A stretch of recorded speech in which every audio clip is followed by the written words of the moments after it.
आप लोगों ने लास्ट वीडियो में देखा था भौतिकी क्या है, what is physics, how many branches of physics.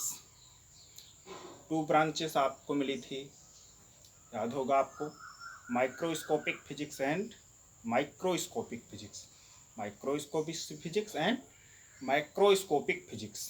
ठीक है, उसके बाद आपने ये 5 टाइप का जो फिजिक्स देखा था, जो पार्ट्स हैं, पार्ट्स ऑफ फिजिक्स में मैकेनिक्स है, थर्मोडायनेमिक्स है, ऑप्टिक्स है, ऑस्किलेशन एंड वेव्स है, इलेक्ट्रोडायनेमिक्स है। ठीक है, ठीक है ना बेटा। ये 5 टाइप्स ऑफ फिजिक्स है जिसको आप लोगों को पढ़ना है। ठीक है, और आपको मैं जानकारी के लिए बता दूं, यही जो 5 टाइप के जो फिजिक्स होते हैं, आप लोगों ने सुना होगा, कोई मैकेनिक्स से बीटेक कर रहा है, थर्मोडायनेमिक्स से बीटेक कर रहा है, ऑप्टिक्स से, ठीक है। तो ये जो ब्रांचेस बनती हैं, ठीक है, तो आप ये कह सकते हैं जो साइंस का बेस होता है, ठीक है, जो साइंस का बेस है वो आपकी इन फिजिक्स में छुपा हुआ है। आप ये भी कह सकते हैं कि साइंस का बेस जो है यही आपकी जो फिजिक्स है यहीं से बनता है, इसलिए फिजिक्स स्ट्रांग हो रही है आपकी, तो आप ये मान के चलिए कि आपकी साइंस स्ट्रांग हो रही है। ठीक है, आइए चलते हैं, देखते हैं, इसको सीखना है क्या है मैकेनिक्स, क्या है थर्मोडायनेमिक्स, ठीक है, क्या है ऑप्टिक्स, क्या है ऑस्किलेशन एंड वेव्स, क्या है इलेक्ट्रोडायनेमिक्स। ठीक है, तो सबसे पहला जो पॉइंट आता है आपका वो है आपका मैकेनिक्स। ठीक है, मैकेनिक्स में क्या अध्ययन किया जाता है, क्या सीखते हैं। ठीक है, मैकेनिक्स में हम क्या सीखते हैं, बेसिकली जो मैकेनिक्स फर्स्ट पार्ट है साइंस फिजिक्स में, ये है आपका, इसमें हम मैटर्स के बारे में चीज़ों को समझते हैं। ठीक है, यानी कि सॉलिड, लिक्विड और गैस, इन सब चीज़ों के बारे में, मोशन में है, कैसे मोशन कर रही हैं, किस टाइप का मोशन है, अगर इन सब चीज़ों के बारे में हम अध्ययन कर रहे हैं, सीख रहे हैं, कुछ जानना चाहते हैं, तो वो जो ब्रांच बनाई गई वो थी आपकी मैकेनिक्स। ठीक है, यानी कि मैकेनिक्स सीखने के लिए आपको क्या करना पड़ेगा, जो मैटर्स हैं, जो द्रव्य हैं, इन सब के चीज़ों के बारे में आप सीखेंगे। और इसी में से आगे क्या चीज़ें आती हैं, जैसे आप लोग रॉकेट देखते हैं, ठीक है, रॉकेट में क्या है, इसमें भी मैटर छुपा हुआ है। ठीक, तो रॉकेट लॉन्च करना कैसे है, जैसे सेटेलाइट सेट करना, मैकेनिक्स से रिलेटेड बातें हैं। ठीक है, बिल्डिंग हो गई कंप्लीट करना, ये सब जो चीज़ें बनती हैं ये सब टोटल किसमें है, मैकेनिक्स है। अब मैकेनिक्स की भी ब्रांचें अलग से बनती हैं, वो आप आगे सीखेंगे। ठीक है, सेकेंड ब्रांच है आपकी जो, वो है आपको थर्मोडायनेमिक्स। ठीक है, इसमें हम क्या करते हैं, इसमें हम हीट के बारे में सीखते हैं बेसिकली। थर्मोडायनेमिक्स में हम क्या सीखेंगे बेटा, बेसिकली इसमें हीट के बारे में सीखते हैं, transmission of heat, transfer of heat.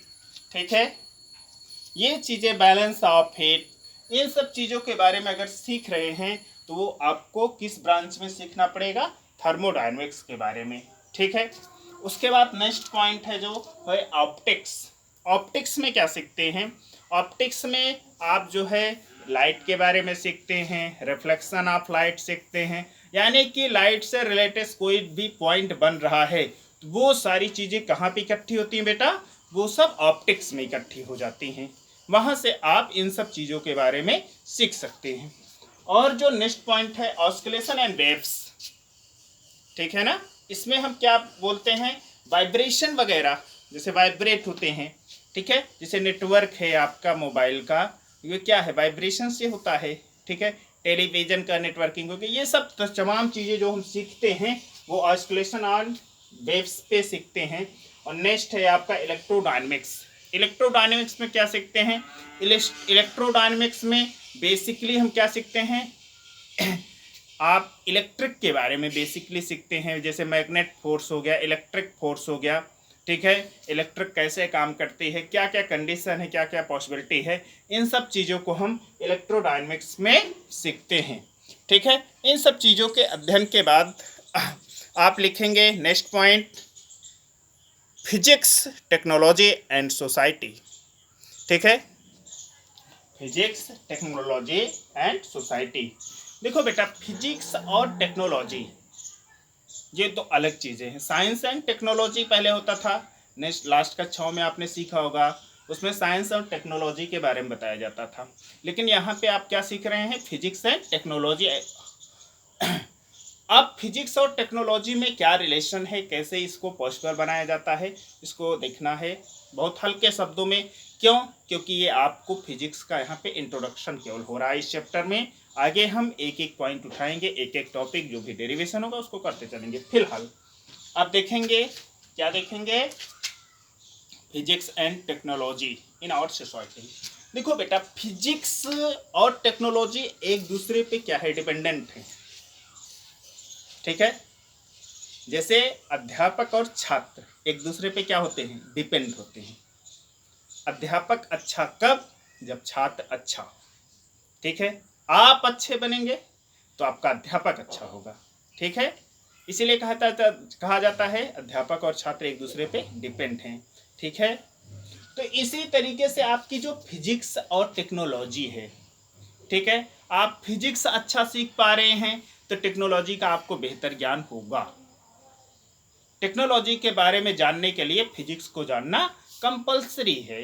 बिना टेक्नोलॉजी क्या कहते हैं, बिना फिजिक्स के हम टेक्नोलॉजी के बारे में अच्छा अध्ययन नहीं कर सकते हैं। इसलिए टेक्नोलॉजी को सीखने के लिए फिजिक्स को सीखना कंपलसरी है। ठीक, अगला पॉइंट है जो आपके सिलेबस में है। ठीक है बेटा, बहुत इम्पोर्टेंट है, क्या एक क्वेश्चन जरूर बनता है इसमें से। ठीक है, अब आप कहेंगे सर इतना इम्पोर्टेंट चीज़ है और आप इतना आराम से बता रहे। देखो, इसमें कुछ सीखने वाली बात नहीं है। ठीक, जैसे आप लोग बताते हैं ग्रेविटेशनल लॉ किसने दिया, ग्रेविटेशनल लॉ किसने दिया, न्यूटन ने दिया। ठीक है, आर्किमिडीज ने कोई अपना प्रिंसिपल दिया। ठीक है, सर न्यूटन ने दिया। ठीक है, आइंस्टाइन ने अपनी एनर्जी का इक्वेशन दिया। ठीक है, इसी तरीके से तमाम सारे बहुत सारे वैज्ञानिक हैं फिजिक्स से रिलेटेड, जिनके नाम को याद रखना है और साथ साथ उन्होंने क्या क्या नई चीज़ें खोजी, नई चीज़ें बताई हमको, उसको सीखना है। ठीक है, तो इसको एक नंबर के लिए लगभग 50 नाम हैं, उसको आप लोग स्वतः पढ़ेंगे। ठीक है, नेक्स्ट पॉइंट आप लोग जो सीखना है इंट्रोडक्शन ऑफ फिजिक्स में, तो लिखेंगे फंडामेंटल फोर्स और नेचर। फंडामेंटल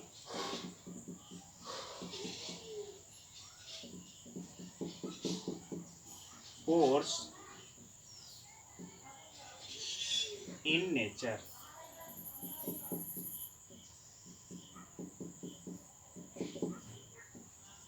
ठीक है, फंडामेंटल फोर्सेस इन नेचर क्या है। ठीक है, देखो बेटा, प्राकृत में नेचर माने क्या होता है, प्राकृति, फंडामेंटल माने मूल।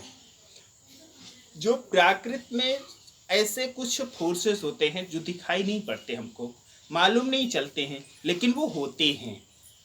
बहुत सारे फोर्सेस ऐसे हैं जो हमको दिखाई पड़ते हैं, क्या दिखाई नहीं पड़ते, हम देख नहीं पाएंगे उस फोर्स को, लेकिन उस फोर्स के बिना हमारा काम नहीं चलेगा। वो फोर्स हमारे ऊपर काम कर रहा है। एग्जाम्पल, जैसे आप पत्थर को ऊपर फेंकते हैं, कुछ देर के लिए ऊपर जाता है, फिर से नीचे चला आता है। क्यों चला आता है, आपने फेंका इसलिए चला आता है, ऐसा कुछ नहीं है। उसका रीजन है क्योंकि वो जो आपने स्टोन को ऊपर फेंका था, वो स्टोन के ऊपर एक फोर्स काम कर रहा है। कौन सा फोर्स काम कर रहा है, ग्रेविटेशनल फोर्स काम कर रहा है। ठीक है, जैसे मैग्नेट है, मैग्नेट के अपोजिट पोल्स होते हैं जो एक दूसरे को अट्रैक्ट करेंगे, और सेम पोल्स होंगे वो एक दूसरे को क्या करेंगे, रिपेल करेंगे। इसका मतलब क्या हुआ कि कोई ना कोई फोर्स है जो एक दूसरे पे काम कर रहा है। इसी तरीके से चार्जेस होते हैं। तो ये सब जो फोर्सेस जो हमको दिखाई नहीं पड़ रहे हैं, महसूस कर सकते हैं, बट यूज होता रहता है, वो सब किस में आते हैं, फंडामेंटल फोर्सेस में आते हैं, ठीक है। जैसे आपका ग्रेविटेशनल फोर्स है, ठीक है, और आपका हो रहा है यहाँ पे स्ट्रॉन्ग न्यूक्लियर फोर्स है, ठीक। इस टाइप के बहुत सारे फोर्सेस हैं। अब यहाँ पे कुछ लॉ हैं जो फिजिक्स से रिलेटेड हैं, ठीक। उस लॉ हम जानेंगे। देखो बेटा, नोट्स में भेजता रहूँगा, ठीक है। ये सब चीज़ें समझो, ये सब बेसिक चीज़ें हैं, ठीक है। कंजर्वेशन लॉ ऑफ एनर्जी,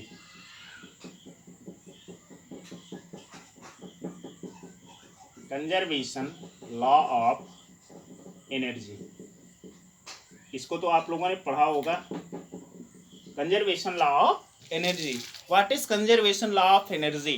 देखिए, भगवान श्री कृष्ण ने गीता में भी बताया था। क्या बताया था? कि आत्मा अजर है, अमर है, यानी कि आत्मा को न कोई मार सकता है न तो कोई बचा सकता है। आत्मा स्वतंत्र है।